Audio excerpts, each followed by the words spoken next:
we're teaching, we're alive. We're like diamonds in the sky. Teach right like a diamond. Hello, fellow fellows and fellow educators. This is Diamond Emerald bringing you another gem. Good vibes, education, and motivation. I'm still on this behavior management and hybrid learning kick. And actually, just so you know, I do look like my Bitmoji with the glasses, but in order to avoid the glare from last time, I'm going to take them off. It's okay. I can still see you. All right. So another scenario I want to talk to you about, we talked about breakout rooms and pulling kids aside virtually. We talked about breakout rooms and pulling kids aside, even in a hybrid learning setting. So now we're going to go back to a virtual learning setting, but this is an after school experience that I had, and I was able to use another technique, the waiting room, to have a conversation with a student and reinduct a student back into the class. And then if we have time, I'm going to talk about how I would do this in person. So I teach an after-school program for young women and men, right? Whoever wants to come down, it just usually, how it vibes out, right? And so we're engaged. I think at this time, there were only females on the call. We're talking, I'm checking in with them because especially during this time, but anyway, before that, we'd always do some check-ins at the beginning. They really could tell me anything that's on their mind. We became a family. And so we're checking in, and one of the students, we'll call her Tiffany. Tiffany's camera keeps freezing. So she'll be talking, and then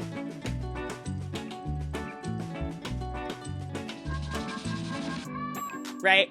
The most horrible freezes are happening. We can't tell if she can hear us or not. And then we have it's funny. The kids are laughing with each other all the time anyway, so they're cracking up. But one of my students in particular, we'll call her Jane. Jane is like busting a gut. Like you can see the camera shaking back and forth because she is yucking it up every time that Tiffany's camera freezes. And so Tiffany's struggling a little bit. I'm like, you know what, Tiffany, just log off and come back in and we're gonna make it work. Don't worry, right? Tiffany logs off. The girls are still chuckling, but Jane is still like about to have a hernia because she can't stop laughing, right? But I know that's not cool. I've been in this game long enough to know how sensitive, especially young girls, but all people, let's be real, all people, boys, everybody can be sensitive to that type of ridicule, right? I've been in situations with my friends. It's all fun and games until someone gets hurt, right? You play fight a little bit, then someone hits too hard, right? You're laughing until it's not funny anymore. So before I can allow Tiffany to rejoin the room, she's going to stay in the waiting room. Tiffany doesn't know why she's in the waiting room, but she's going to stay in the waiting room until I can get the rest of the kids under control with that laughter. And so I pause Jane, right? I speak up multiple times so she can hear me and stop, right? Jane, calm down. Are you breathing? I need you to calm down, okay? Okay. She's like, I know. It's just so funny. I was like, I know, but just listen. Can you imagine? I'm trying to put her in her shoes. Can you imagine what that's like to be online with your friends and you can't even communicate because your Wi-Fi keeps messing up and there's nothing you can do about it? You know she doesn't control the Wi-Fi and she's starting to breathe. Jane's starting to breathe and calm down, right? So I know it's funny, but I know if this was happening to you, it might be funny, but there gets to a point where it's not that funny anymore. So, fix your face, right? Fix your face. If you need to turn off your camera, go ahead and turn off your camera and mute if you need to take that time. But what we're not going to do is when she comes back into the Zoom room, we're still going to be laughing at her, or you're still going to be laughing at her because that's enough, right? I want her to feel comfortable here. I want her to want to be here. So we need to support everyone because I know it'd be very uncomfortable if that happened to you, right? Jane's calming down, right? She's still hyperventilating. She's like, yeah, you're right. I'm just sorry. It's just so funny. And also, let's think about the flip side. All these girls have been having a tough time. I know in particular, Jane has been having a really tough time. So this might be the only time all day that she's really been able to bust a gut with her friends. They don't have classes together. So maybe this is a release for her. So we take that time for her to have that moment, right? She laughed it out. She had a good laugh. And if she needs to keep laughing, she can turn off her camera and mute herself. Or I can actually do that. I can click that. But I want her to do it herself so that she's the boss of her behavior and that I'm not punishing her for laughing, right?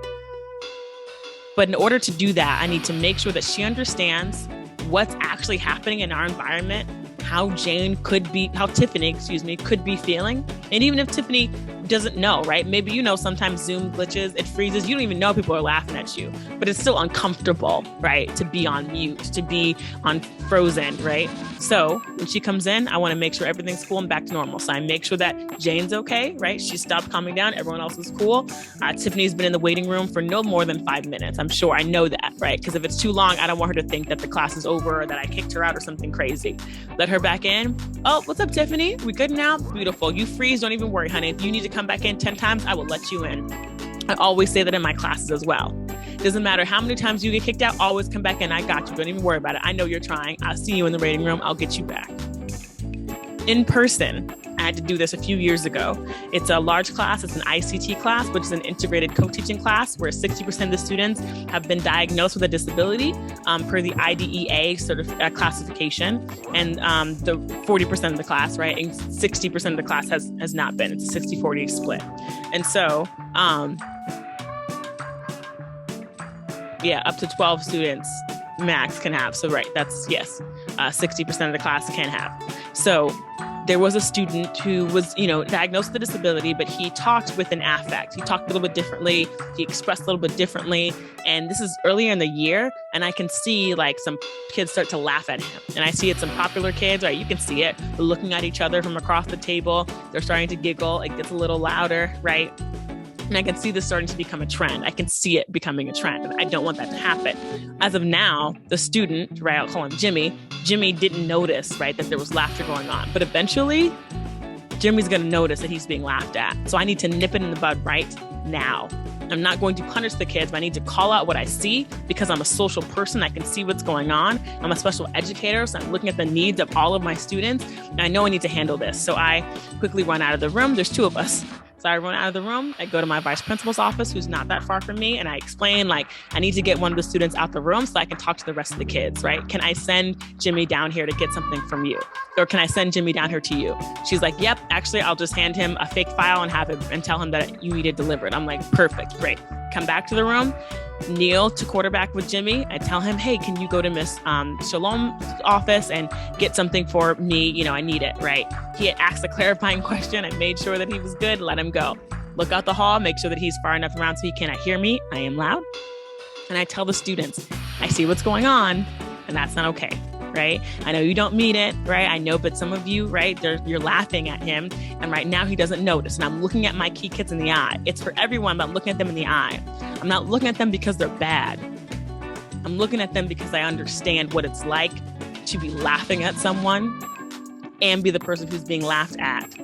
So I'm not punishing them. I'm saying, listen, like, I know you can control it. So if you're not laughing with him, you're laughing at him. So let's make sure that you're controlling your laughter because we don't want him to feel left out, right? We're all a part of this community, right? We just got here. We're trying to make things work and, just try to keep it under wraps. Does that make sense, guys? I know you're not doing it on purpose, but let's just really try to nip that right now and make it be cool, right? Can we be cool? Can we manage that, right? Right? And I'll smile with it too, right? Like, because I want them to feel safe. I want them to feel respected. I don't want them to feel berated. We have the conversation, turn it back over to my co-teacher. He keeps up with the content. Jimmy returns, gives me that fake file, and we move on with our day. In the first scenario, I used the waiting room as a time to keep the student who I was talking about out of the picture so that I could address it with a larger group. In person, I asked the student to run a fake errand for me, right? Some kids will be fine if you suggest they go get a drink of water, right? But if I don't have to get a drink of water, I'm not going to go, right? So you might need to reel in an office member or, an admin or another teacher to help you out for those calls where you need to address the whole classroom about a certain student. But again, we want to make sure to be a boss teacher, we need to put the children in charge of their own education, make them the boss of their education. So you're the boss of controlling yourself from laughing at your peers, right? In both of those situations, because you can control it. And if you can't, you can unmute, turn on your camera, or you can go to the bathroom and get a drink of water if you're not going to be able to keep it together, right? Ain't nothing to a real one. Ain't nothing to a boss. Ain't nothing to a real one. Ain't nothing to a boss. Fear not. Shine so bright. Have a wonderful, wonderful week.